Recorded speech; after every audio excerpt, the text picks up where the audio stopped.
Bueno, chicas, pues empezamos, ¿les parece? Que estamos aquí. Bueno, pues muchísimas gracias por venir.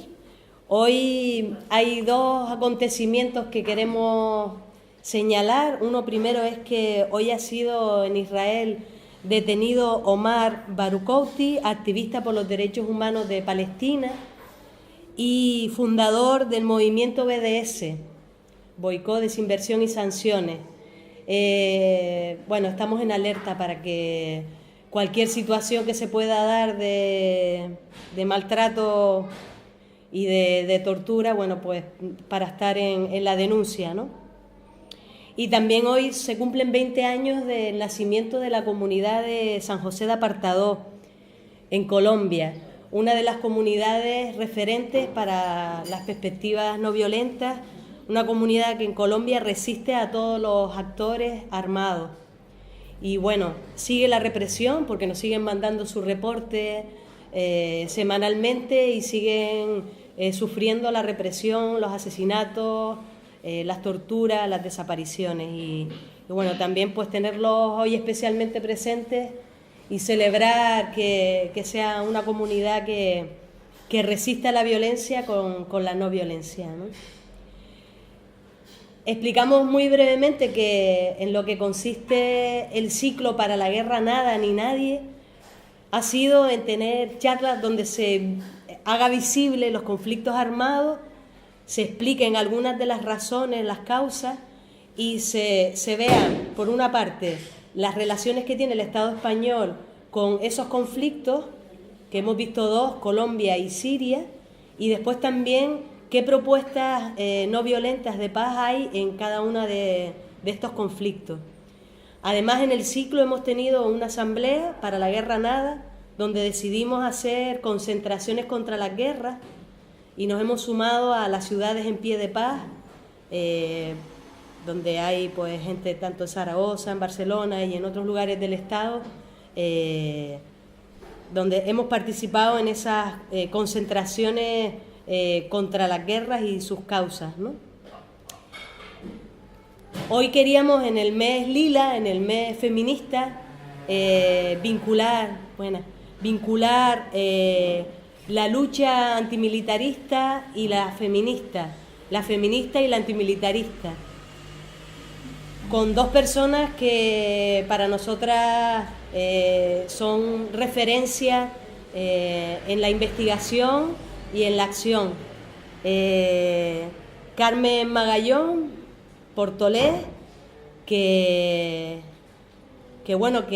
tenemos un montón de ganas de traerte para acá, pero el dinero todavía no nos da, tenemos que ahorrar un pisco más, y que, bueno, tu experiencia como investigadora para la paz, con distintas publicaciones en relación a las mujeres constructoras de paz, mujeres en pie de paz, mujeres, las consecuencias que sufre el colectivo de mujeres en la guerra, es un referente para todas las que somos feministas antimilitaristas, ¿no?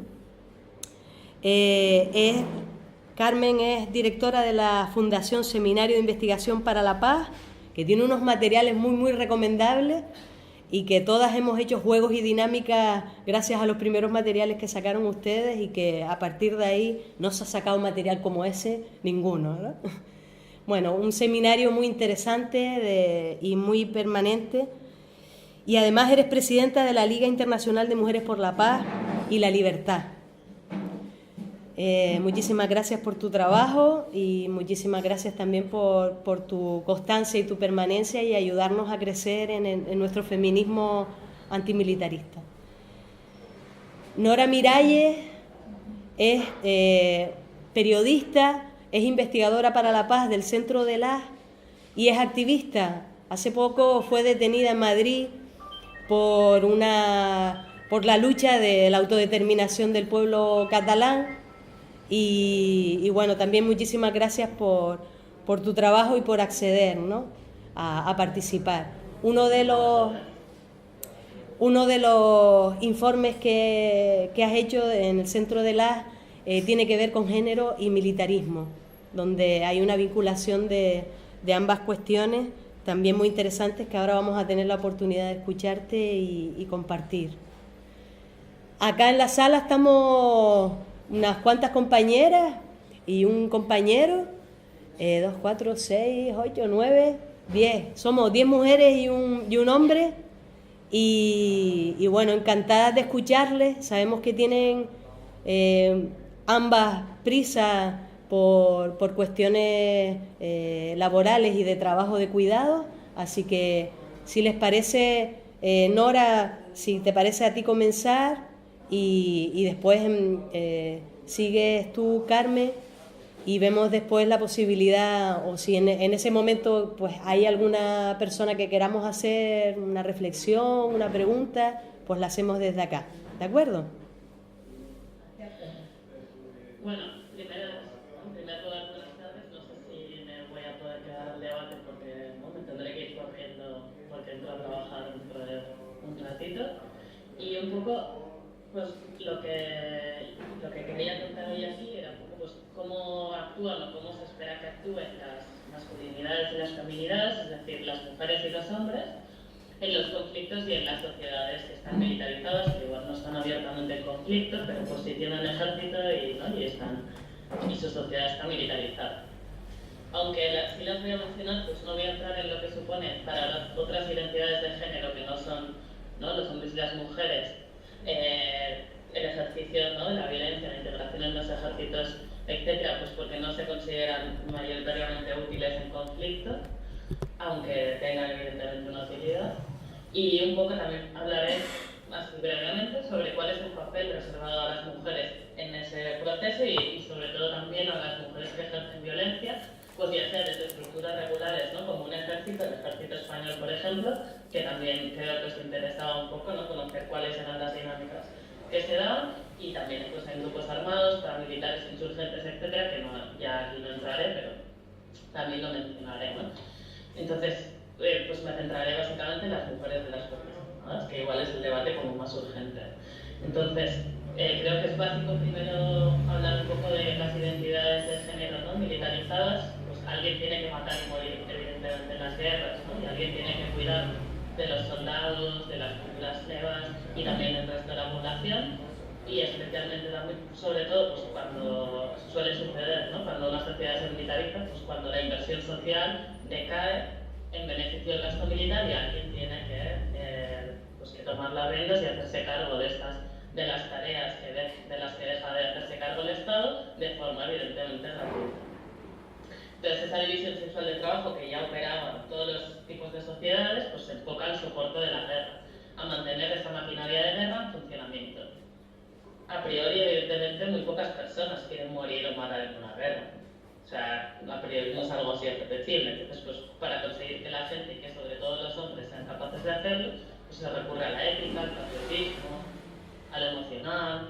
Los que combaten son los héroes, los guerreros, ¿no? Cuya obligación es pues, proteger a las mujeres, a los niños, a la nación entera.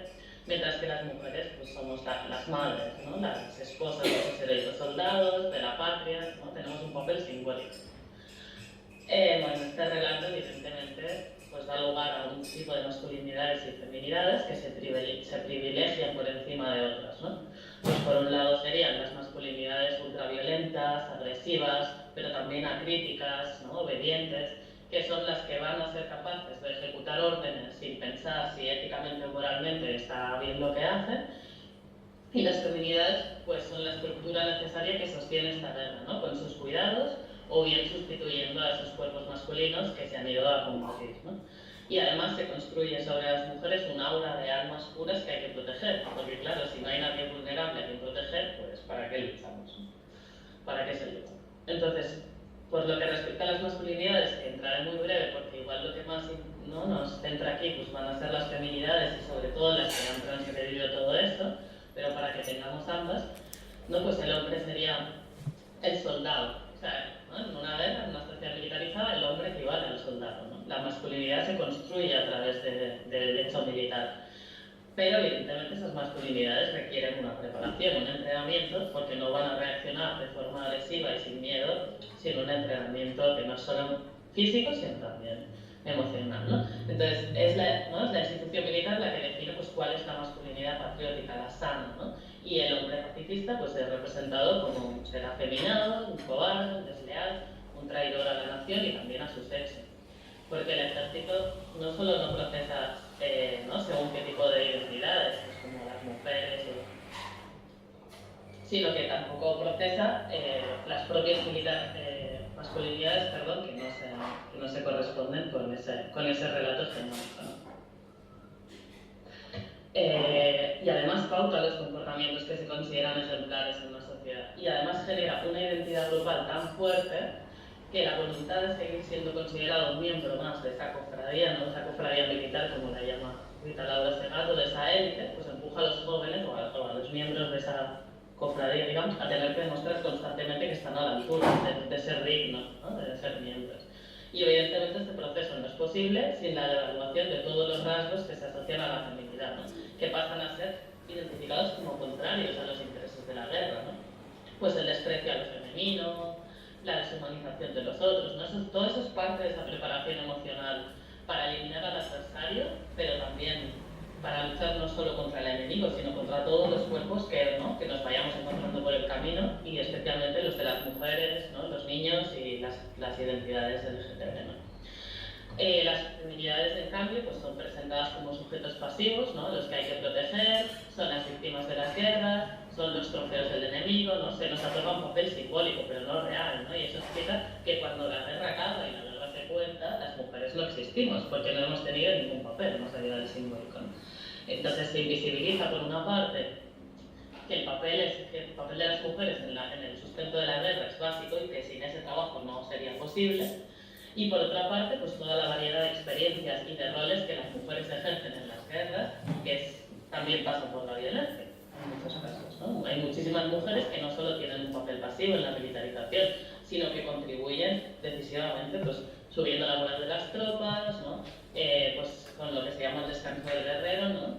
También sustituyendo a los hombres como mano de obra, de forma consciente, reproduciendo valores e ideologías, ¿no? militaristas, las nuevas generaciones de soldados, o colaborando con la logística, pues como enfermeras, administrativas, comunicadoras, mensajeras, trabajadoras sexuales, que es un papel que a menudo se olvida, cocineras, maestras, o incluso como soldados y combatientes.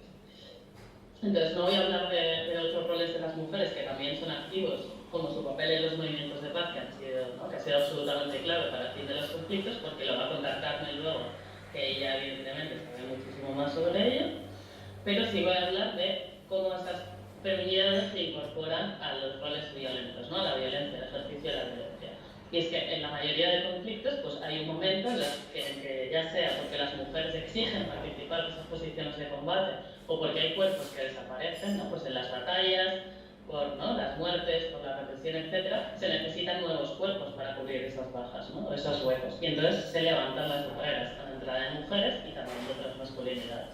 Y eso pasa también con las estructuras regulares, con los ejércitos, ¿no? Aparte, pues en los años, ¿no? 70, 80, etc., la segunda ola del feminismo hace mella, ¿no? Su discurso de la igualdad hace mella en las instituciones, no cala en esas instituciones, y la militarización de las mujeres se vuelve más tangible que nunca. Se incorporan a las Fuerzas Armadas de numerosos países, sobre todo en Occidente, pero también en otros continentes o en otras regiones, y se recurre incluso a campañas de reclutamiento específica, ¿no? Entonces, la participación de las mujeres en sí en el accionar armado y en los roles violentos ya era una realidad, ¿no? Pues desde el Ejército Rojo hasta las filas de algunos ejércitos y guerrillas, ¿no? Desde la guerrilla cubana, Sierra Maestra, hasta, ¿no? etcétera. Y la diferencia entre esos procesos de incorporación irregular, digamos, de las mujeres a grupos pues, insurgentes o armados y la incorporación de las mujeres a las estructuras regulares, ¿no? Como con pleno derecho, digamos, entre comillas, que luego veremos que no es así. La diferencia es sobre todo el apoyo social y el estigma que eso genera, ¿no? Porque la complicidad de las instituciones patriarcales, que en otros casos habían actuado contra esa transgresión de las mujeres que se incorporaban a la violencia, pues en este caso la complicidad de las instituciones patriarcales permite el acceso de las mujeres al ejercicio de la violencia sin sufrir el castigo en forma de estigma que sí que estaba acompañando a las milicianas de otras estructuras armadas, ¿no? Entonces, en apariencia parece como que el propio sistema permite esa ruptura con los roles tradicionales, ¿no? Pues como símbolo de modernización y de progreso, tanto del ejército como del estamento militar como del Estado propiamente, ¿no? Pero, evidentemente, ha implicado la entrada formal de las mujeres en los ejércitos pues una transformación real de los roles de género en las sociedades patriarcales o en los conflictos. Ha supuesto un cambio real en la institución militar, ¿no? La feminización en términos cuantitativos de esas estructuras.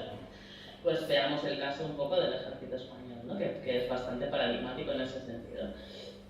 ¿No? Decíamos antes que uno de esos momentos clave en el que las mujeres acceden, a las estructuras masculinizadas, ¿no? Como ejércitos, grupos armados, pero también, ¿no? la propia política, las instituciones y tal, es cuando hacen falta cuerpos, ¿no? Y en el caso español, ¿no? Años 90 o finales de los 80, la milicia se suprime, el ejército se profesionaliza y además hay que limpiar su imagen porque viene de décadas de franquismo, ¿no? De una transición en la que no ha habido prácticamente purga, ¿no? Y necesita pues, ¿no? renacer como una institución moderna. Y además España ha entrado en la OTAN, con lo cual hay una falta importante de efectivos en las Fuerzas Armadas porque hay operaciones militares en el exterior que hay que cubrir, ¿no? Entonces eso se alinea con que en todo Occidente las demandas feministas empiezan a institucionalizarse, ¿no? Lo que se llama la igualdad de género empieza a ser un concepto hegemónico más o menos entre comillas y evidentemente diluido porque lo está asumiendo la institución, ¿no? Pero en ese momento se concibe como un avance la entrada de mujeres en instituciones que antes solo estaban reservadas a los hombres, entre ellas las fuerzas de seguridad, ¿no? La policía, los ejércitos, etc. En la mayoría de países occidentales, en la mayoría de ellos no se va a permitir directamente la entrada de las mujeres en posiciones de combate, simplemente en la estructura militar, ¿no? Pero en España sí. Entonces hay un partido, ¿no? En ese momento socialdemócrata en el gobierno que defiende también, entre comillas, esa igualdad de género y todo eso suma para que en el 89 se apruebe la entrada de las mujeres en el ejército español, ¿no? No todo el mundo está de acuerdo, evidentemente surgen las mismas voces que surgen siempre que las mujeres se incorporan a estructuras de combate o en las que se ejerce violencia o fuerza física, ¿no? Que es, las mujeres tienen una menor fuerza física, son incapaces moralmente, o sea, no están moralmente capacitadas para herir o matar porque, ¿no? Pues, o por una parte nacen, ¿no? Nacen buenas, o por otra parte las socializan, ¿no? De manera que, ¿no? Lo que se llama la ética de los cuidados, solo pueden actuar, ¿no? En base a esa ética de los cuidados y no pueden herir, son incapaces, ¿no? Ese es otro de los argumentos. Y el que a mí me encanta, porque me parece definitivo, es el de la cohesión del grupo, ¿no? Las mujeres afectan negativamente a la cohesión del grupo, ¿no? Que me parece muy ilustrativo de por qué las mujeres nunca van a ser en realidad aceptadas en ese tipo de instituciones, ¿no? Por lo que decíamos, la cofradía masculina, o sea, se genera un espacio de camaradería masculina donde, por ejemplo, los crímenes de género, es decir, la violencia sexual, ¿no? El abuso, el acoso y tal, son parte de ese ritual de aceptación en esa masculinidad, ¿no? O sea, cuando tú tienes que estar a la altura y tienes que comportarte, ¿no? Tienes que demostrar que tú mereces estar en ese sitio, pues evidentemente si llega una mujer, ¿no? Pues te jode toda la cofradía masculina, toda la camaradería. Pues eso, la cohesión. Aún así, la incorporación de las mujeres al ejército español sí ha gozado, ¿no? Aquí de una amplia aceptación social.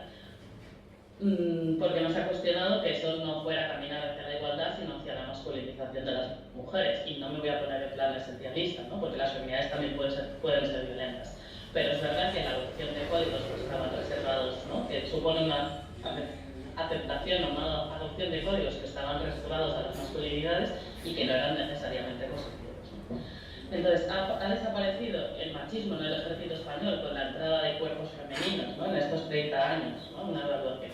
Pues mi compañera del centro de la María Bagú, que ha hecho un informe donde se analiza la situación de las mujeres en el ejército español, dice que concluye que no.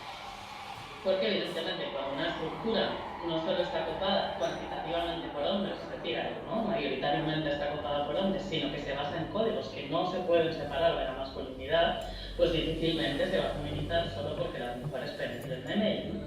Entonces, ¿qué problemáticas concretas han encontrado las mujeres en esa entrada al ejército español? Pues en primer lugar, ¿no? La más grave, la violencia sexual. Todas conocemos casos como el de Zaira Centeno, ¿no? Fue un caso que saltó a la opinión pública, que motivó incluso que el Ministerio de Defensa no hiciera una declaración en este sentido, ¿no? El Congreso, etc. Pero el acoso y la violencia sexual en el ejército son anteriores a la incorporación de las mujeres, ¿no? Porque la violencia sexual pues también es un mecanismo de disciplinamiento entre hombres, ¿no? De sometimiento. Pero claro, con la entrada de las mujeres eso se va a agudizar, porque si sus cuerpos son violables fuera del ejército, pues dentro también les van a dejar claro que nunca van a ser una más porque siempre van a ser mujeres. Entonces, ahora mismo sigue resultando imposible hablar de violencia sexual en las Fuerzas Armadas con un mínimo rigor porque no hay transparencia sobre cuántos casos reales ha habido y los tribunales militares no publican sus sentencias, ¿no? En ese sentido. Luego, el techo de cristal, ¿no? Evidentemente, desde el propio ejército se niega que exista ese techo de cristal y se defiende que los hombres y las mujeres tienen los mismos derechos y oportunidades. Pero bueno, es un hecho que en el ejército español la maternidad castiga la carrera profesional de las mujeres militares, ¿no?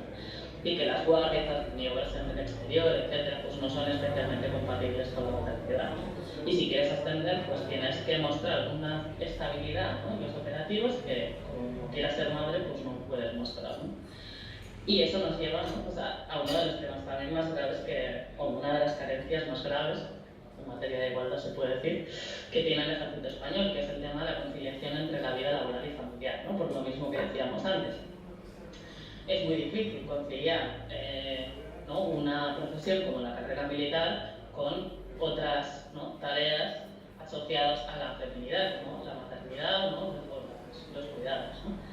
Y aunque el ejército ha implementado algunas medidas al respecto para promover esa conciliación, pues básicamente, aparte de evidentemente que son insuficientes porque es una estructura, ¿no?, masculinizada y eso no se va a cambiar solo con ciertas medidas, con ciertas reformas, pues esas medidas solamente son solicitadas básicamente por mujeres, porque claro, entre los hombres pues está muy mal visto acceder a esas medidas, está mal visto que tú antepongas tu paternidad o los cuidados a tu carrera militar, o sea, crea mala reputación. Entonces, ¿no?, esas serían un poco como las trabas principales que se han encontrado las mujeres a la hora de acceder a la igualdad dentro del ejército, que ya de por sí era, ¿no?, como partían de esto previo, y el resultado ha sido también el estancamiento. El reclutamiento de mujeres se ha estancado y de hecho la cifra de mujeres en el ejército, el porcentaje nunca ha superado el 12%, es decir, las mujeres en el ejército siguen siendo una minoría bastante minoritaria y si bien es cierto que acceden, ¿no?, que pueden acceder más o menos a todos los roles, aunque todavía tienen algunos roles técnicos vetados, pues, ¿no?, pues su situación, digamos, es evidentemente muy diferente a la situación de la que gozan los hombres soldados, ¿no? Y yo de momento lo dejo aquí, no sé si era esto lo que decía. Siempre es lo que se dice, es lo que hay, no hay más. Muy bien, muchas gracias, Nora. Te quedas hasta donde puedas, mi niña, que vale, la vida manda. Gracias. Carmen, cuéntanos esa doble mirada de las consecuencias en el colectivo de las mujeres de las guerras, por una parte, y por otra, las mujeres como constructoras de los procesos de paz. Sí, realmente, bueno, primero quiero dar las gracias, Miren, y a todo el grupo, que me hace mucha ilusión que un grupo de Canarias, que de pronto se pone en comunicación con nosotras, ¿no?, que no conocíamos, bueno, no nos conocíamos y esto nos permite conocernos. Bueno, estos días habéis tenido allí, no sé si la habréis visto, la exposición de los 100 años de WILF. ¿Está sí. en vuestra...? Sí. Sí. Bueno, eso también nos acerca. De modo que me parece muy importante, sobre todo, es la pregunta de cómo podemos digamos, aumentar la energía y la influencia de este paradigma histórico que son pues, la forma de afrontar los conflictos y de criticar la violencia y las guerras que ha tenido pues, toda una serie de mujeres, ¿no?, que han sido las mujeres de WILF, pero han sido los grupos de mujeres distintos, unos más antimilitaristas, otros más pacifistas, otros más ligados a las madres, etc. Pero hay una riqueza, y esa es una riqueza que desde nuestra diversidad pues, podemos apropiarnos dentro de la diferencia. A mí me parece que es muy interesante resaltar ese paradigma para mirar las guerras y los conflictos armados pues desde otra perspectiva y pelear por esa visión, ¿eh? Eso es lo que contaba Nora, realmente en cierto modo ha sido como caso, pero que las mujeres han querido. O sea, las mujeres han querido entrar en el ejército. Esa es una pregunta que tenemos que hacernos. ¿Por qué algunas mujeres quieren entrar? De hecho, quieren, pues, porque las mujeres somos diversas, etc. Para mí, yo te lo preguntaría también, Nora, es una cuestión de poder. O sea, el ejercicio del poder que algunas mujeres han visto a través de su participación en el ejército. ¿Te parece? Totalmente, absolutamente, sí. Porque también hemos visto cómo en los procesos, o sea, en la participación de mujeres en las guerrillas o así, pues también han entrado por la vía de considerar que eso las sacaba de una cotidianidad en la que la discriminación y la violencia eran el pan de cada día, y sin embargo entrar en un grupo armado parece que les concedía poder. Claro, todo esto lo tenemos que criticar. O sea, ¿qué poder concede realmente a las mujeres? Y tú lo has criticado bien. Es decir, una vez dentro de ese grupo armado, como dices tú, son objetos de violencia, no llegan al mismo nivel, etc.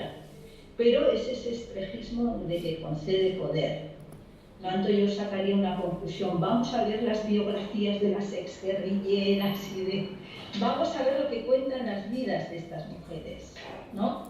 Hemos conocido a Vera Grave, la misma Zoila, bueno, qué experiencias hay concretas y que nos pueden mostrar, ¿no? Para desmontar esa especie de espejismo de que entrar y tomar las armas da poder a las mujeres. O sea, es que podemos recorrer muchos pasos históricos, ¿no? Las mujeres en la Primera Guerra Mundial ocuparon los puestos de los hombres en las fábricas, hicieron cosas que antes no hacían, y cuando acabó la guerra les dijeron: chicas, ahora necesitamos que volváis a casa. Es decir, es como una especie de manipulación, ¿no?, de las mujeres, y manipulación que de algún modo va encaminada a que nada cambie y que las mujeres no ejerzan esa capacidad para la diferencia que decía Virginia Woolf. Lo mejor que podemos hacer las mujeres para acabar con la guerra es no repetir los métodos y las vías de los hombres. Entonces, a mí eso me parece muy, muy interesante, ese debate que has planteado, definirlo de si realmente tomar las armas nos da poder o no, profundizar en eso. Y luego, como habéis dicho, sobre los dos casos, el caso de Apartadó, a mí, bueno, yo tengo una amiga, pues que esto como es una conversación, pues oye, yo pienso... Chicas, yo no tengo que ir. ¿Quieres que irte, Nora? Sí, bueno. Carmen, un beso muy grande, nos vemos pronto. Adiós. Gracias, Nora. ¿Es broma? Si puedo, sí. Si puedo ir, Carmen.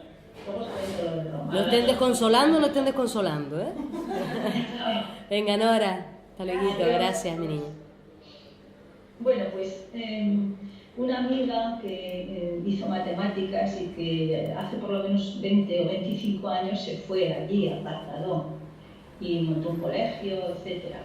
Entonces, bueno, de la mano de esta amiga, pues visité esa zona y me impresionaron las mujeres, de verdad, las mujeres en un conversatorio con las bananeras de Apartadó, impresionantes. No sé si me dices, miren, haces así como que tú las conoces. Que son impresionantes, sí. Cualquier contacto con ellas te transforma la vida. Sí. Y entonces cuando fui yo le pregunté, pero ¿yo qué puedo aportar así? No sé, digamos, a estas mujeres y tal. Pero me di cuenta, por una parte, que escucharlas me enriquecía a mí, que eso es estupendo, pero que además el hecho de que les contáramos lo que les podía contar, ¿no? Pues que hay una red de mujeres en el mundo, pues que están trabajando para construir la paz en situaciones muy distintas, que históricamente las mujeres se han opuesto a la guerra, por lo menos desde hace 100 años, pero ya antes, ¿no? Porque aquí también tenemos los casos, compañeras de historia que han investigado como algunas de las reinas, incluso las reinas, ¿no? Pues ejercieron pues influencia para que los ejércitos no pelearan. O sea, que es una tradición que quizá pues, se sustancia más a partir de la Primera Guerra Mundial y el Congreso de La Haya de 1915.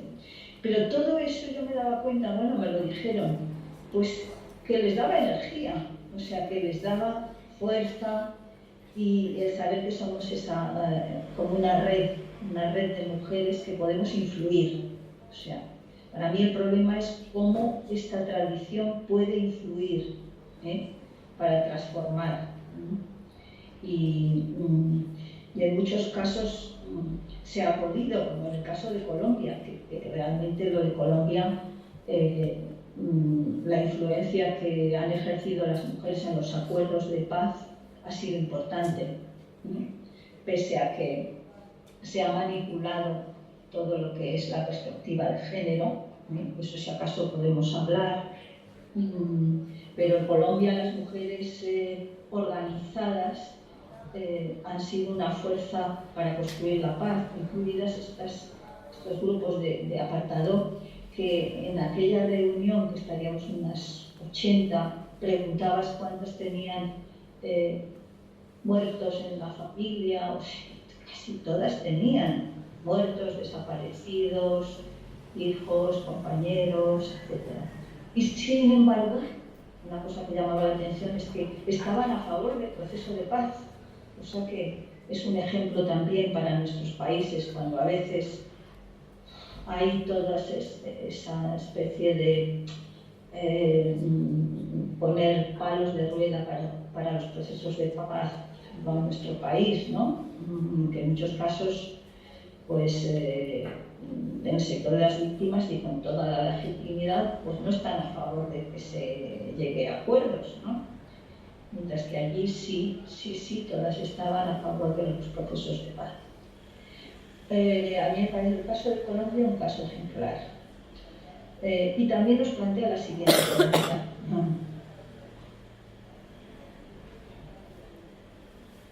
La incidencia de las mujeres para introducir lo que se llama la perspectiva de género en los procesos de paz.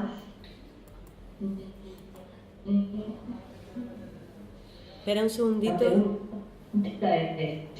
Sigue siendo el género. Espera un segundito, Carmen. Se oye nada, mija.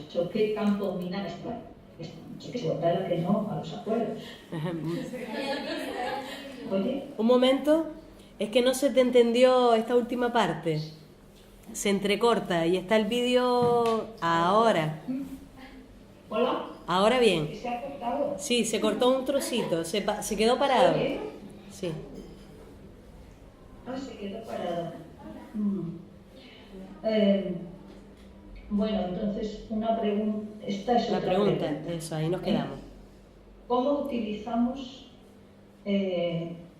cuando defendemos la introducción de la perspectiva de género, nos tenemos que plantear la necesidad de explicitar qué queremos decir?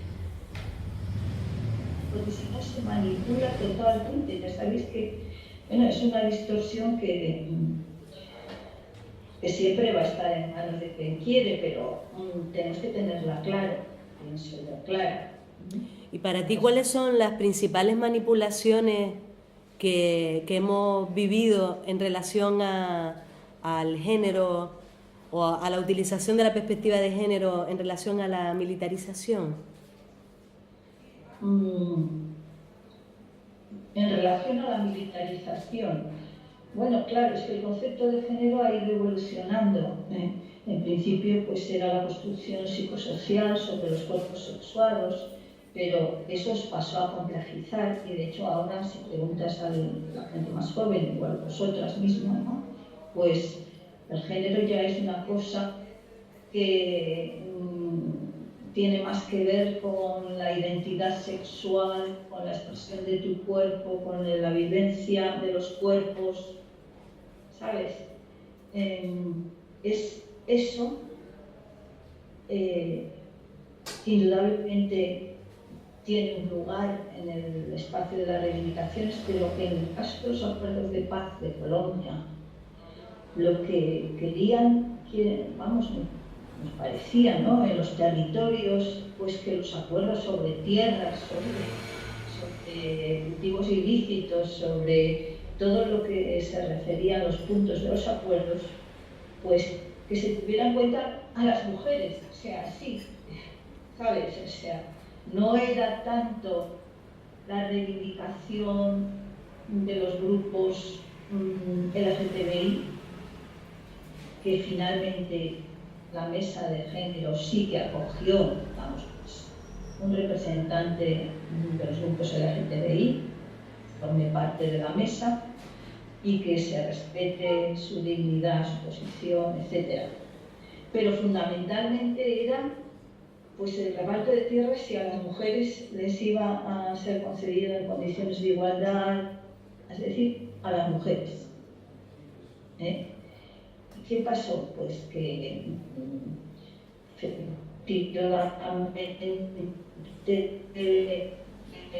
las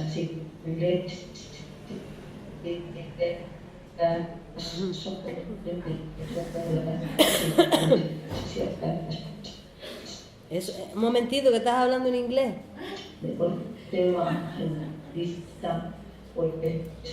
Utilizaron esa idea de género para hablar.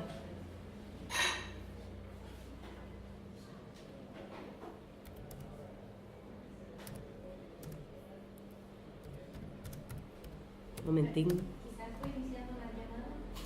¿Es mejor? Yo lo he hecho a veces y sí. Y funciona a veces, ¿verdad? Vamos a hacerlo. Porque es cierto que a veces... Uy, tanta gente.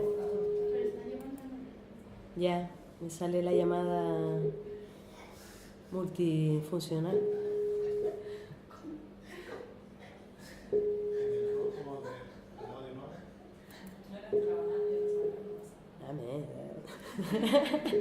Oye, si coge, pásamela. ¿Tú no ibas a trabajar? Eres un poco falsita. Devuélveme todo lo que te dije. Error en la llamada mía, que es normal.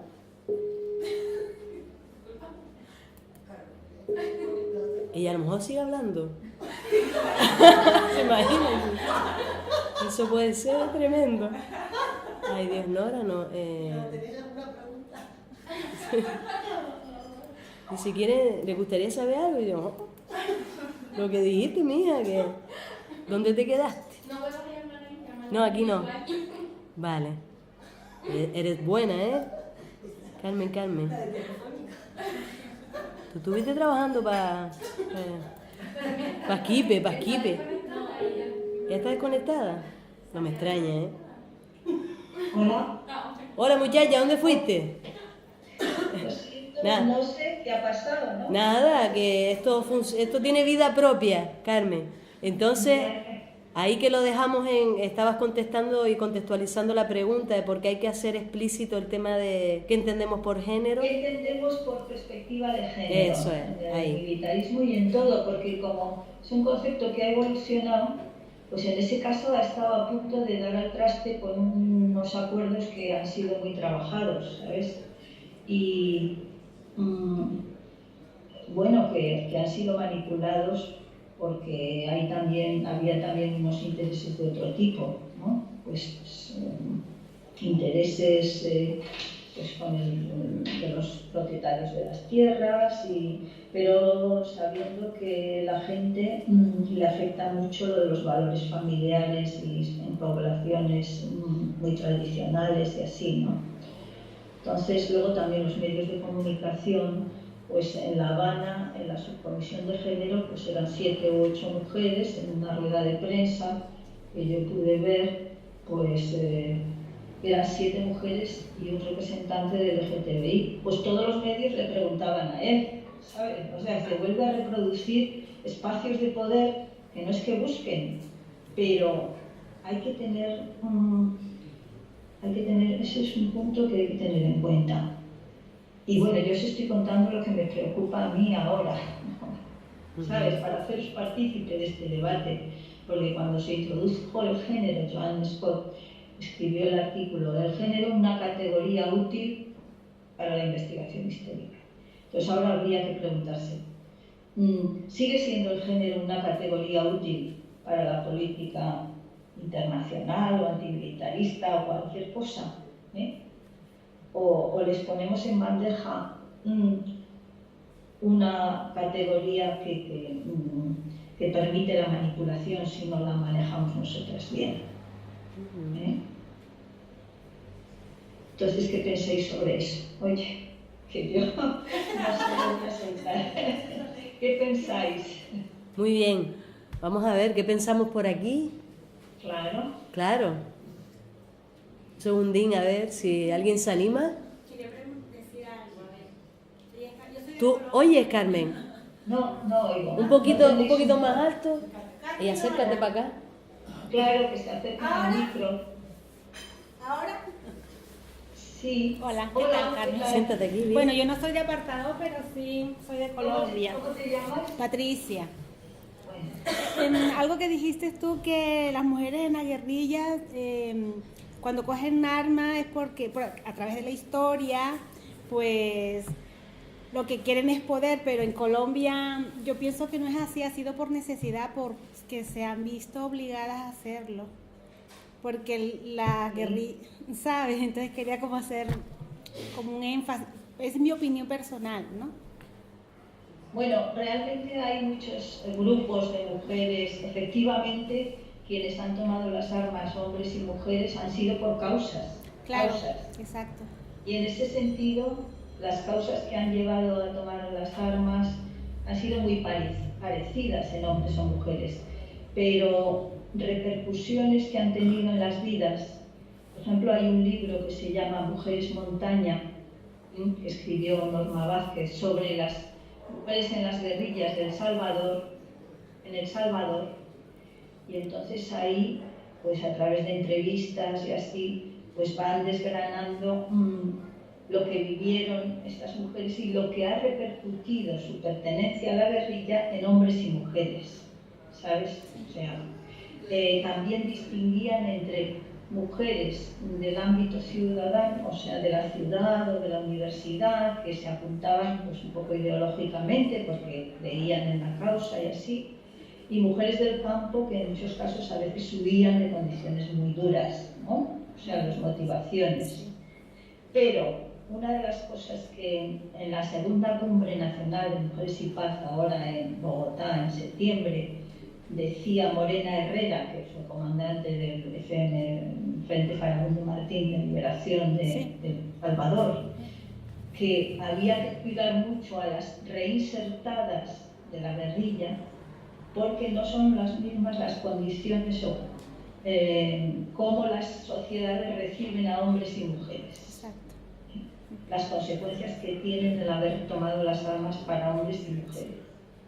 Y lo que a veces para un hombre, bueno, lo dejan, incluso lo embellecen, es lo que decía antes Nora para el ejército, pues en este caso también. En el caso de una mujer, cuando vuelven a sus comunidades, pues a veces son rechazadas, bueno, ella lo sabe de El Salvador, ¿no? Sí. Entonces, hablaba que en la reinserción ahora, pues, todo el proceso, ¿no?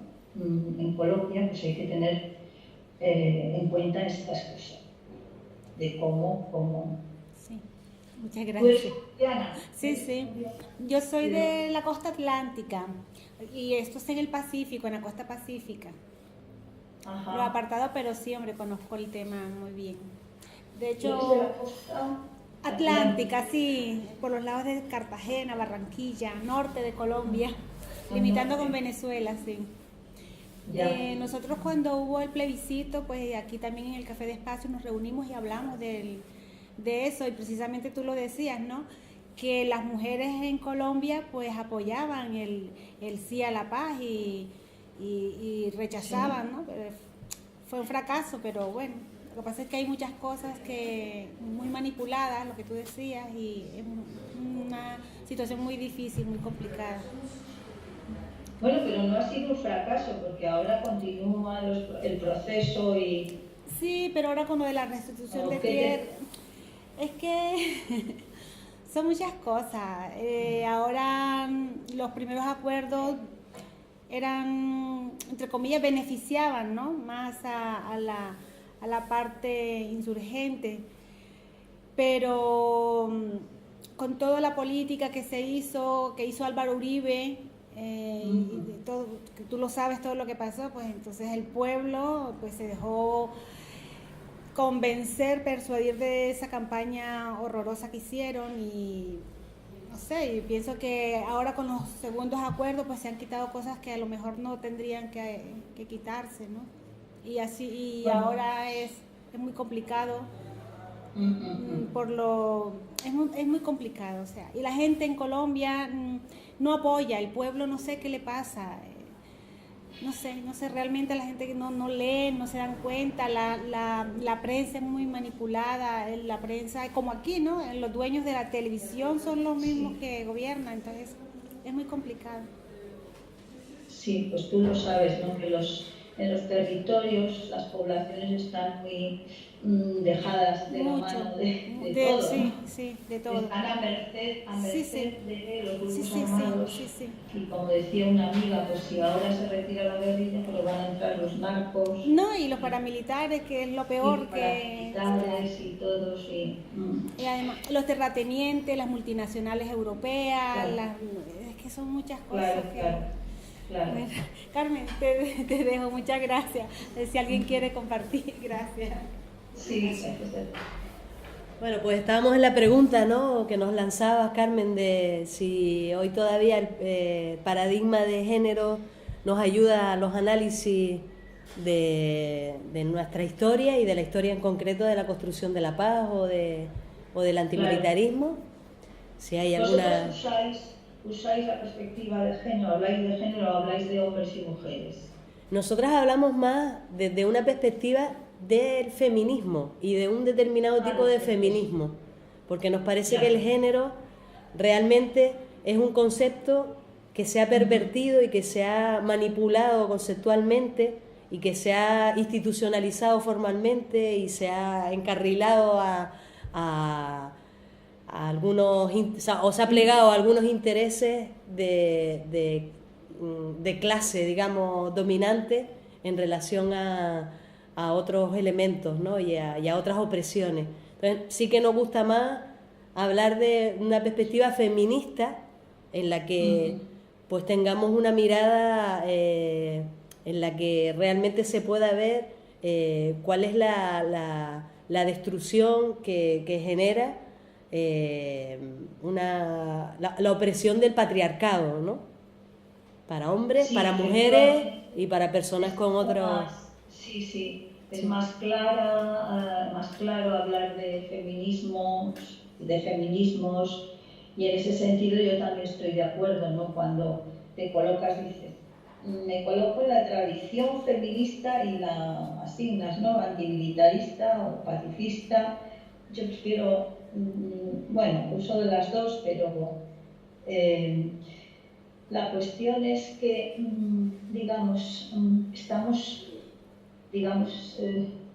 necesitadas de alianzas con todo el mundo, o sea, con todas, con las que hablan de mujeres, con las que hablan de género, con las que, aunque nos situemos en una de las tradiciones, ¿sabes? Sí, claro. Porque se ven que grupos, pues, no podemos ir con una etiqueta que nos separe, ¿no? Y bueno, realmente es que hablar de feminismo es lo más claro porque es un movimiento social, ¿eh? Y estas otras categorías, pues bueno, son muy dispersas, pero te encuentras muchas circunstancias en la vida en que te ponen por delante la categoría y ¿qué haces, no? Por ejemplo, pues ahora va a haber el Foro de Madrid sobre violencias urbanas, no sé si eso habrá llegado, sí, ¿no? Violencias urbanas, educación para la convivencia y la paz. Pues una de las mesas es violencia de género. Pues claro, dices, bueno, lo primero que hay que aclarar es qué es esto, ¿no? Pero ¿qué vamos a hablar? Violencia machista, violencia contra las mujeres, violencia... O sea, el lenguaje como que nos rodea y tenemos que debatir entre nosotras cómo movernos en ese lenguaje, ¿no? A mí me gusta también hablar de las mujeres, los grupos de mujeres, porque la fuerza de paz que hay en el mundo en muchos casos son grupos de mujeres. Son grupos de mujeres que tampoco se definen como feministas en muchos casos.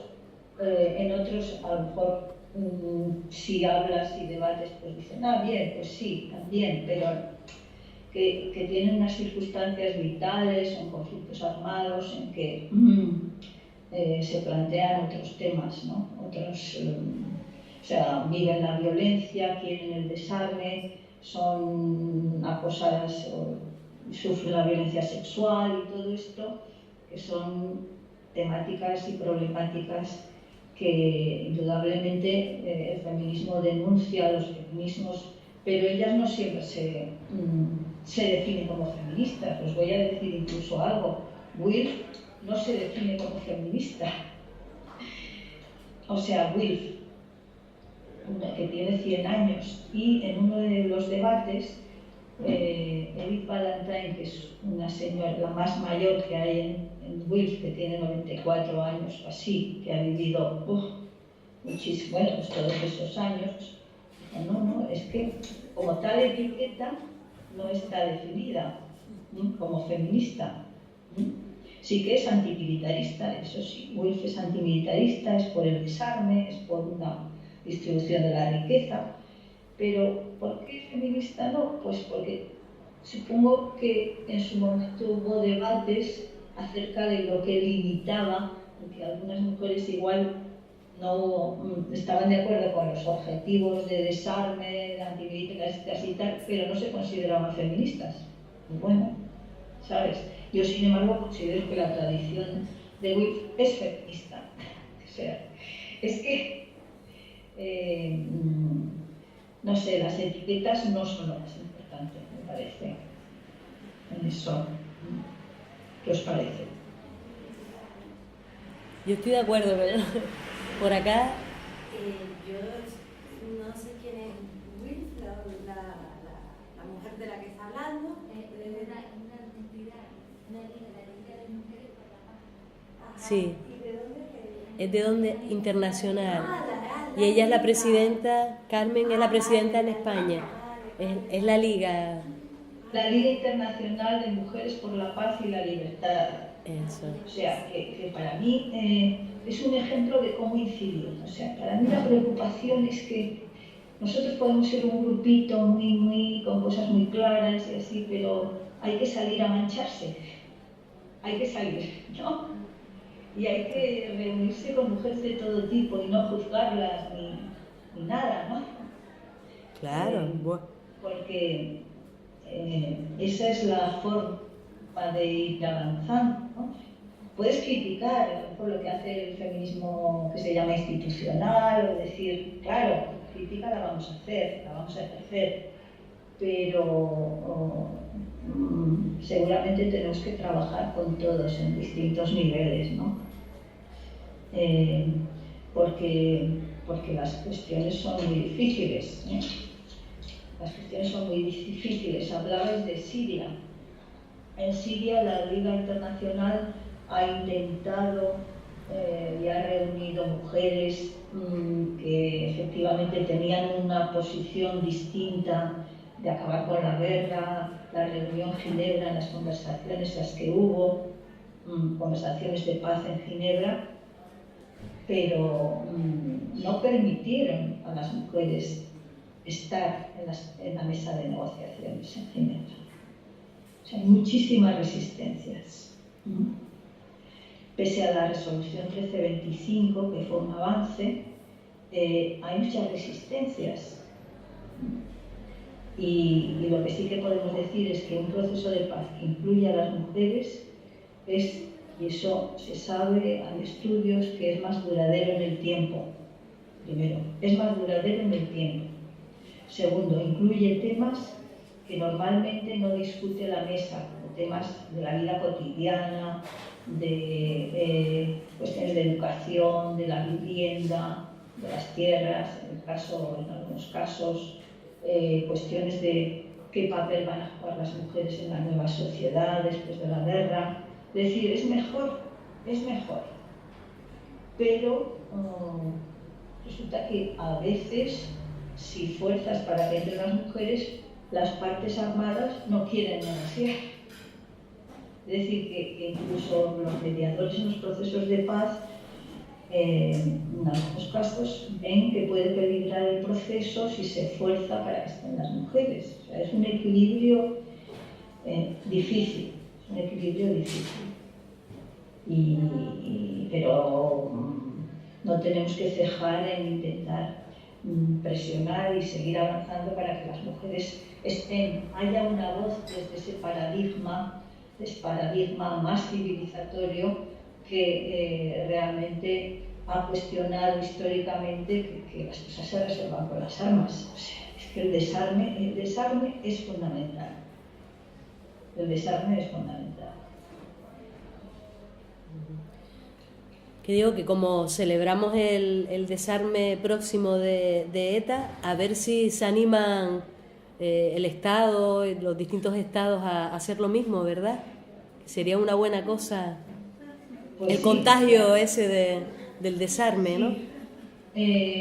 Efectivamente, a mí me parece que la posición de ignorar el Estado español, que ignore que un grupo armado le dice aquí están las armas y que es como si no pasara nada, que me parece que es una cuestión que no se da en ningún país del mundo. O sea, cuando un grupo armado quiere desarmarse, pues hay que ir a ver, no sé, hay que entrar en eso, ¿no?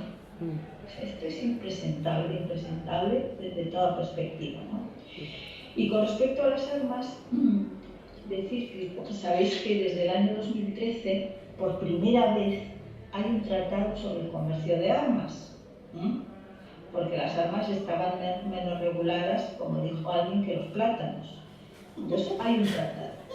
Bueno, entonces, sí, menos reguladas que los plátanos, hay que tener tanto plátano. Total, que estamos hartas. Qué buenos son.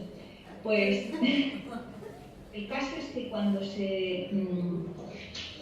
parece que fue en uno de los artículos del comercio, la Liga Internacional, o sea, WILF, que tenía gente pues dentro de la coalición, porque ahora todo se trabaja en alianzas de muchas organizaciones, introdujo una limitación que parece una cosa pequeña, pero es que así tenemos que ir avanzando, que decía en un artículo, pues que igual que no se puede vender armas, todo esto se lo saltan así, pero no se puede vender armas a países en los que puedan ser usados para violar los derechos humanos, pues se introdujo que no se puedan vender armas en aquellos países en los que puedan ser usados para utilizarlos contra las mujeres. Claro, esto es tan general que dices, pues en todos los países se pueden usar. Y eso que es una debilidad del artículo es también su virtud, ¿no? Porque puedes utilizarlo en muchos casos, ¿no? Por lo menos que eso se sepa, que se puede apelar. Estamos en contra de la producción de armas, ¿de acuerdo? Pero como paso, estamos en contra de que haya un comercio de armas sin regular y que sea como una jungla, ¿no? Entonces vamos a ir pasitos, a dar pasos y ese es un punto que yo creo que es importante.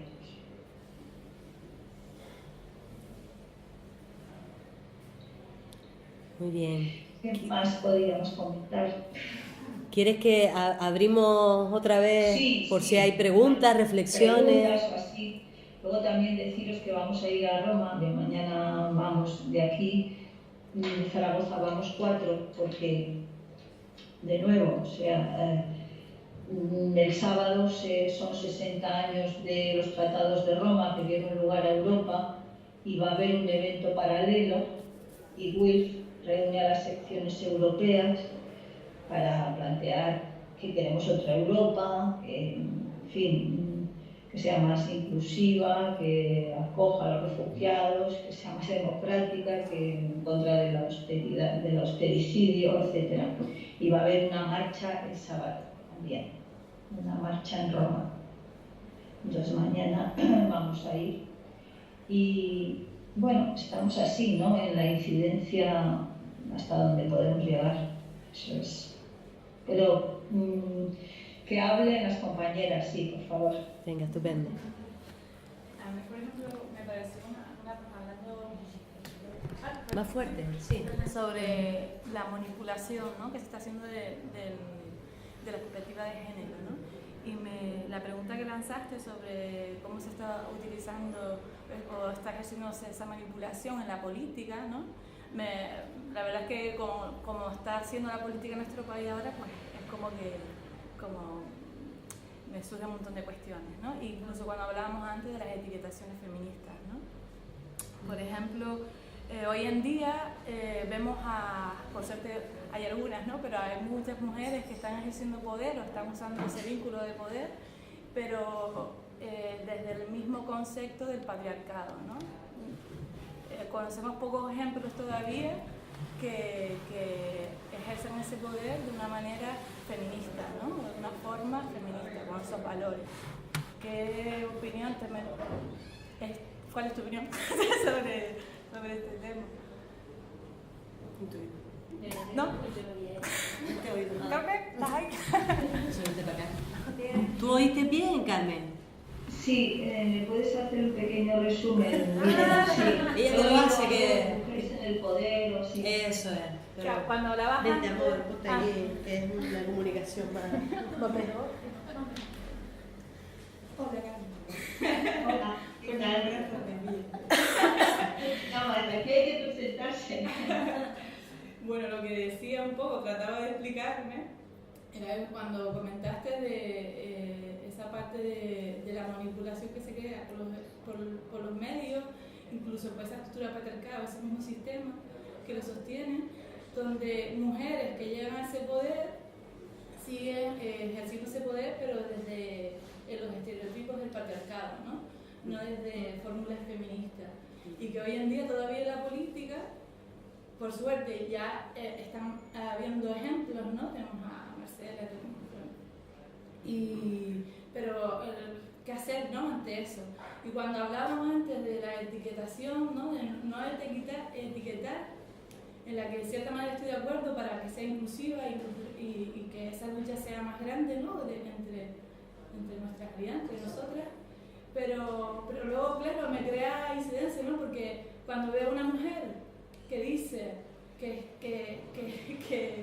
está practicando el feminismo y realmente no lo está haciendo así, o lo hace con otras fórmulas, me crea las dudas, ¿no? Me crea de, uy, ¿y esto? Sí. ¿Qué me pasa en el género? ¿O me paso en el valor? Claro, sí, yo entiendo lo que estás diciendo, en el sentido de que no todo vale, digamos, o esas diferencias que hay dentro del feminismo también hay que tenerlas en cuenta. Yo lo que me refiero es, por una parte, cada una o cada grupo sí instalarse y defender el paradigma que cree que es el que corresponde para luchar contra el militarismo, contra el patriarcado, etc. O sea, decirlo bien claramente y además tratar de ganar para ese paradigma, pues cuantas más personas mejor. Eso bien claro. Ahora bien, al decir esto, no quiere decir que entonces instalarse en un aislamiento dogmático, es decir, yo creo en el diálogo con todos, ¿sabes? Con hombres y mujeres y a todos los niveles, pero yo voy a dar mi palabra, yo voy a decir, mira, es que ante un problema como intereses económicos, etcétera, pues hay que ejercer la no violencia para que se den cuenta que también desde el antimilitarismo se tiene poder y nosotros vemos la solución de los conflictos sin necesidad de recurrir a las armas, o sea, dar todo el discurso y dar sobre todo vías prácticas para avanzar en ese discurso, instalarte ahí, pero hablar con todo el mundo, y sobre todo cargarse de razón con ejemplos que están ahí y que se pueden poner en juego. ahora cuando hablan en los nuevos partidos y así, pues un liderazgo de otro tipo. Yo me acuerdo de Petra Kelly. Petra Kelly fue una líder que ejerció la política de otra manera, pese a que todo se acabó de una manera trágica y tampoco nadie es perfecto, etcétera, pero hizo una política que combinó la voz en los parlamentos y con los movimientos sociales, con el compromiso de ella, etcétera. Ahora, no sé si sabéis que se ha traducido una de sus biografías que escribió Sarah Parkin, lo han traducido, lo han promovido la traducción la gente de ECO, y es una biografía que recomiendo para que se vea lo que es un liderazgo feminista encarnado en un cuerpo de mujer, y que realmente era muy potente. A eso es lo que me refiero cuando digo busquemos alianzas con todo el mundo, pero claro, evidentemente nosotras defendiendo nuestra palabra y que crezca el paradigma que nosotros defendemos, pero sin ser sectarios. Es que de verdad, históricamente ha habido tanto sectarismo, los grupos de izquierda, los grupos feministas, que el sectarismo es lo peor. El sectarismo me refiero a los puros y a no dar a pensar que todos los demás no tienen un ápice, nada que aportar y nada que discutir conmigo porque yo soy la que tengo razón. Yo al menos eso no. Completamente de acuerdo. ¿Alguien más se anima a conversar? ¿No? Yo solo tengo una cosilla. Venga. Ala. Bueno, yo Ponte ahí, cariño, para que te veas, hocico. que ahí va otro plátano. Cuidado, Onaira. Hola. Ha sido un gustazo escucharte. ¿Quién eres? Naira. Bueno, yo he echado de menos, hiciste un comentario, la dificultad de las resistencias que existen, que las mujeres participen en las mesas de negociación, que me imagino que es fruto de todo ese entramado de patriarcado, de capitalismo, porque entra detrás una industria que a lo mejor no interesa que esas negociaciones de paz sean fructíferas y se construya esa paz y esa convivencia. No lo sé si podría, no sé. Pues yo, por lo que he leído de estudios de procesos de paz, y primero, hay una consideración que es que piensa que los que tienen que negociar en una mesa son los grupos armados. Eso es siempre los grupos armados, y que todo lo demás pues, no tiene por qué participar. Y eso es lo que llevamos años intentando destruirlo, no sea minarlo, es decir, no, en la mesa de negociación tiene que estar también la sociedad civil, los grupos que han estado sufriendo la guerra o las que tienen algo que aportar, etc. Pero claro, son los grupos armados, estos tienen que estar sí o sí, porque si no, mientras tengan las armas no hay proceso, ¿no? Eso por una parte. Por otra parte, lo que se observa es eso, que las resistencias que tienen estos grupos para incluir a las mujeres, pues solo pueden ser desmontadas si las mujeres tienen un papel social en ese conflicto armado. Por ejemplo. Y Liberia, no sé si Es que el caso de Liberia en África. Sí. Es que se separó un poco, Liberia, sí. Se cortó un poco la comunicación. Sí, que es importante para tener fuerza y que incluso los grupos armados no puedan oponerse a la presencia de las mujeres tienen que empoderarse. Eso para los grupos de no violencia antimilitaristas es claro, hay que empoderarse. para que vean que tienes algo que ellos necesitan, ¿no? Entonces, las mujeres de Liberia, que fue un conflicto armado que duró años y muertes, destrucción, etc., en un momento dado se unieron, musulmanas y cristianas, ¿eh? Y dijeron, ya vale, esto, empezaron a trabajar, a organizarse, utilizaron todas las vías, lo que yo digo, pues fueron a llevarle al presidente que estaba en guerra con los grupos rebeldes un documento, utilizaron a la mujer del presidente, etc. Bueno, en un momento dado lograron presionar para que empezaran las negociaciones. Las negociaciones se dieron en otro país, ellas fueron con autobuses a este país, autobuses con sus camisetas blancas, etc., y utilizaron las creencias para presionar al presidente, porque el presidente era cristiano, etc. Bueno, el caso es que una vez en las negociaciones, los grupos que estaban negociando, ellas no estaban dentro, pero que formas de participación hay muchas, no tienes que estar sentada allí, puede ser una incidencia. Ellas vieron que pasaba tiempo, y allí, como dijeron, vivían muy bien los negociadores, nunca habían vivido en hoteles de este tipo y ahora estaban allí negociando. Y en un momento dado dijeron, bueno, aquí, si no llegan a un acuerdo de paz, no les vamos a dejar salir de la casa, del hotel. Y se sentaron efectivamente y no dejaban salir a los negociadores. Entonces, incluso hay un vídeo que está muy bien y que lo cuenta. Intentaron un forcejeo y ellas dijeron, si intentan salir por encima de nosotras, nos vamos a desnudar. Desnudarse en África es una afrenta que en las tradiciones es una afrenta muy grande, entonces pues no. Estuvieron allí manteniendo y tal, lograron presionar para que se llegara a un acuerdo. Eso es una forma de participar. O sea, hay formas de participar pues como plenipotenciarias, que solo hemos visto en Colombia, ¿no? O sea, representantes de los grupos, o como esto de la subcomisión de género, pero también puede ser a través de la no violencia, como estas. Sí, sí.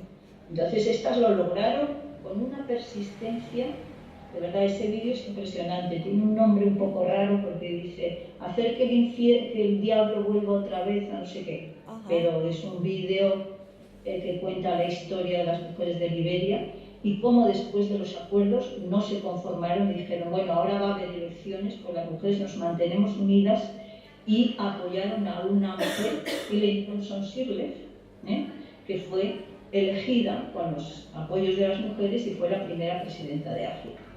Pues hay que dar a conocer esos casos exitosos para animar a las mujeres. Nos tenemos que cargar de energía. Mira, yo pienso que si siempre nos colocamos solo ahí como víctimas que nos violan, que nos torturan, por favor, eso sí, pero incluso las mujeres que han sido víctimas, hemos conocido a las mujeres de Belgrado y las de Bosnia-Herzegovina en aquellos años, no querían ser vistas solo como víctimas. Habían sido victimizadas, pero querían ser vistas como agentes de paz. Entonces ese aspecto de ver la fuerza de las mujeres me parece importantísimo, para darnos energía también a nosotras. Desde luego. Sí. Gracias, Carmen. Gracias a ti. Creo que viene una compañera. Ah, bueno, sí. Es un examen, Hola, buenas noches. A vosotras os veo estupendamente, señor. Me veo en esa pantalla horrorosa. Está muy guapa, está muy guapa. Ay, sí, gracias. Están saliendo las guapas a hablar solas. Bueno, darte la edad. Mi nombre es Juani.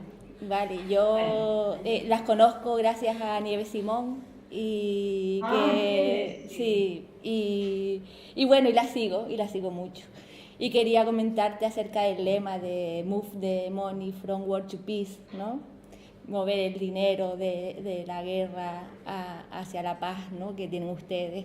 Y precisamente por eso, porque bueno, esa liga, ¿no? De Mujeres por la Paz y la libertad lucha, ¿no? En contra de una industria armamentística superpoderosa, ¿no?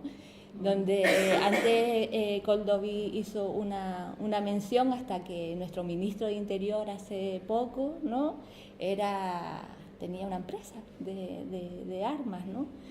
Entonces, bueno, esa incidencia, ¿no? Cómo podemos ir extendiéndola también aquí, ¿no? En nuestros entornos más cercanos. Y eso, y luchar por la insumisión y la desmilitarización, ¿no? Sí, pues mira, yo creo que uno de los primeros pasos es conocer, el conocimiento, ¿m? De cuál es la situación en España.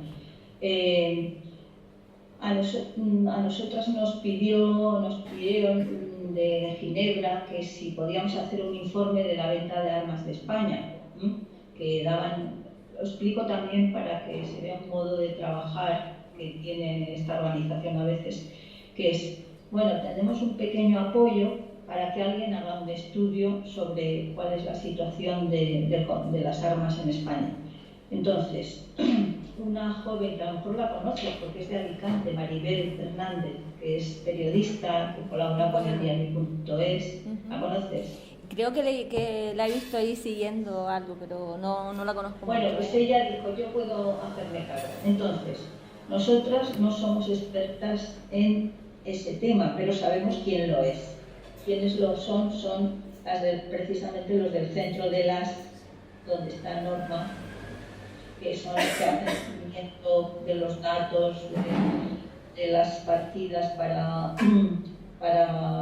todo lo que son las armas, no solo compra, producción, etcétera, sino también gastos en el ejército y en otros ministerios y tal. Entonces Maribel pues indagó con el centro de y después fue incluso a Madrid a hablar con el secretario de Estado para que le dijera los datos y todo eso. Bueno, el caso es que, bueno, pues salió un informe que es un informe que yo creo que está colgado en nuestra página web, así, sobre lo que es el comercio de armas en España, y es lo primero que hay que explicar y divulgar y decir, sobre todo, aspectos, por ejemplo, que España vende a Arabia Saudí, donde se violan los derechos humanos, eso lo tenemos que decir, ¿no? Y cuando estuvimos en el Congreso 2015 en La Haya, una mujer que seguro que conocéis, que se llama Silvia, ¿cómo se llama? No, la de bananas, Cintia, otra, bueno, una experta sobre Cintia. Del Reino Unido, dice dice no sé si es americana o tal. Cintia. Bueno. Por favor, es que los nombres se me van. Bueno, el caso es que ella, que ha escrito sobre militarismo y las bases, sobre todo ella hizo un estudio en los años 80, porque es una señora incluso más mayor que yo, pues sobre las bases americanas y lo que significaban en el mundo, ¿no? Tanto de la Constitución, las bases, el militarismo. Pues esta fue una cosa en La Haya que yo lo recojo porque dice, bueno, en los lugares donde hay fábricas de armas, ¿no? Que nosotros tenemos que tratar de hablar con la comunidad, pero no entrar un elefante en cacharrería, ¿sabes? Sino hablar y ver, porque sabemos que hay muchos puestos de trabajo y la gente que depende de eso. Es que, claro, no, tenemos que, lo digo por el conocimiento, saber a quién se vende, saber cómo se produce, saber a qué comunidades afecta. Es decir, así es la forma de tener éxito, y es verdad. Ahora mismo sabemos que en Cádiz había un encargo de me parece que era un buque de guerra o alguna cosa así, y a ver qué va a hacer el representante de la población, bueno, nos parece que es un alcalde de Podemos, el Chicha, ¿qué va a hacer? Es un dilema, ¿no? Si tiene 5.000 puestos de trabajo. Todo eso hay que considerarlo. Tener como horizonte el desorden y ver qué pasos se dan.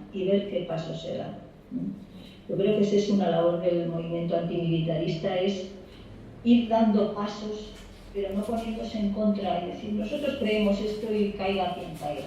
A mí me parece que ahí no vamos a avanzar. Tenemos que tener los estudios, saber a quién afecta, a veces arriesgar, como ha hecho la ministra de Asuntos Exteriores sueca. La ministra de Asuntos Exteriores suecas dijo precisamente que iba a hacer una política exterior feminista. Y entonces dijo, Suecia no puede vender armas a Arabia Saudí porque se violan los derechos humanos. Tuvo problemas hasta en su gobierno, con el Ministerio de Economía o de lo que sea, pero ella lo defendió. Y además pidió a Will, necesito el apoyo de las mujeres del mundo para... Eso es lo que digo de las redes y así, ¿no? Es decir, apoyamos a Margot Wallström porque tiene la fuerza para decir esto. Pequeñas cosas así, pero que hay que decir por qué hay que vender a Arabia Saudí armas cuando se sabe que es un país que viola los derechos humanos, que encima machaca a Yemen y está ahí apoyando a grupos rebeldes en Siria que son cercanos al salafismo, etcétera. Esas cosas, ¿no? Bueno. Pues muchas gracias. Mucha fuerza para el encuentro en Roma, ya la seguiremos. Gracias, Juani. ¿Alguien más se anima? Gracias. Son 9:30 casi, sí. Oye. Sí. Eso de tener una hora más es tremendo, ¿no? Bueno, oye, pues muchísimas gracias, Carmen, por tu aportación, sobre todo por todas las preguntas y cuestionamientos y preocupaciones, ¿no? que nos has lanzado, porque nos sirve muchísimo para seguir repensándonos y redefiniéndonos también como personas pues antimilitaristas, ecologistas, feministas, todas las istas que podamos, las buenas, claro, las buenas. Sí, pues a mí me ha encantado también hablar, ya veis que me lo he tomado en plan de hablar, ¿no? De muy debatir bien. Vosotras, porque creo en esta vía, ¿no? De debatir y qué puedo compartir. Lo mejor que puedo compartir son mis dudas, las dudas y las reflexiones, y así juntas, pensar juntas es lo que nos ayuda. Es un modo muy feminista y no violento, ¿verdad? Pues te damos un aplauso, gracias por tu aporte. Y en el ciclo, pues la siguiente charla va a ser en la Semana de Lucha Internacional contra el Gasto Militar, y lo vamos a centrar en abril a conocer cuál es el gasto militar que tiene el Estado español dentro del contexto mundial, y distintas propuestas para que ese dinero se dedique a las necesidades, a la satisfacción de las necesidades básicas, a los derechos y a nuestras libertades, ¿no? Pues así que... mirar los estudios del Centro de las, que sí. Y luego este estudio que hizo Maribel Hernández para sí. WILF España o WILF, que está muy bien también, ¿eh? ¿Tenéis página web vosotras? Sí, Canarias por la Paz. Canarias por la Paz, bueno, sí. Pues ya os seguiremos. Muy bien. Canarias por la Paz. Oye, bueno, mucho gracias, gusto. besito. Un abrazo a todas. Venga, gracias.